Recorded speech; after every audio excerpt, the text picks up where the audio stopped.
নমস্কার, আমার কিছুক্ষণ চ্যানেলে আমি কাজল দত্ত রায়। আমি কবিগুরু রবীন্দ্রনাথ ঠাকুরের একটা কবিতা পড়ে শোনাচ্ছি। যদি আপনাদের ভালো লাগে আপনারা একটু শেয়ার করে দেবেন।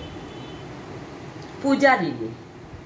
সেদিন শারদ দিবা অবসান, শ্রীমতী নামে সে দাসী, পুণ্য শীতল সলিলে নাহিয়া, পুষ্প প্রদীপ থালায় বাহিয়া, রাজমহিষীর চরণে চাহিয়া নীরবে দাঁড়ালো আসি।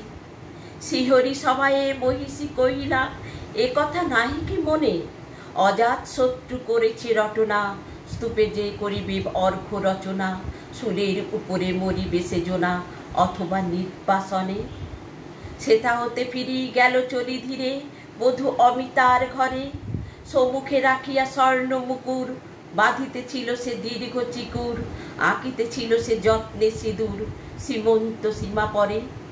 শ্রীমতীরে হেরি বাকি গেল রেখা, কাঁপি গেল তার হাত, কহিল অবোধ কি সাহস বলে, এনেছিস পূজা এখন যা চলে, কে কোথা দেখিবে ঘটিবে তাহলে ভীষণ বিপদপাত।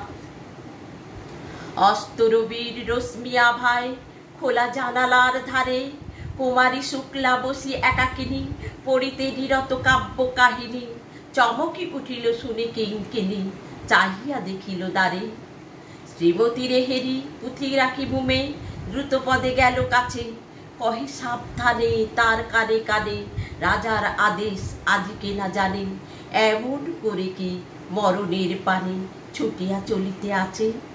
দ্বার হতে দ্বারে ফিরিল শ্রীমতী, লইয়া অর্ঘ থালি, হে পুরবাসিনী সবে ডাকি কয়, হয়েছে প্রভুর পূজার সময়, শনি ঘরে ঘরে কেহ পায় ভয়, কেহ দেয় তারে গালি। দিবসের শেষ আলোক মিলালো নগর সৌধ পরে, পদ জনহীন আধারে বিলীন, কলকোলাহল হয়ে এলো ক্ষীণ, আরতি ঘণ্টা ধ্বনিল প্রাচীন রাজদেবালয়ে ঘরে। শারদিনী শির স্বচ্ছ তিমিরে তারা অগণ্য জলে, সিংহ দুয়ারে বাজিল বিষান, বন্দিরা ধরে সন্ধ্যার তান, মন্ত্রণা সভা হলো সমাধান, দাড়ি ফুকারিয়া বলে।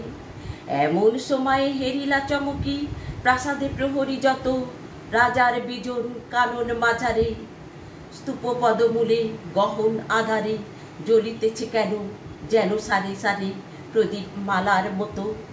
মুক্ত কৃপানে পুররক্ষক তখনই ছুটিয়া আসি, শুধালো কে তুই ওরে দুর্মতি, মরিবার তরে করিস আরতি।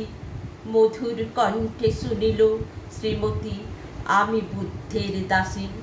সেদিন শুভ্র পাষাণ ফলকে পড়িল রক্ত লিখা, সেদিন শারদ স্বচ্ছ নিশীতে, প্রাসাদ কাননে নীরবে নিভিতে, স্তূপ পদমূলে নিবিল চকিতে শেষ আরতির শিখা।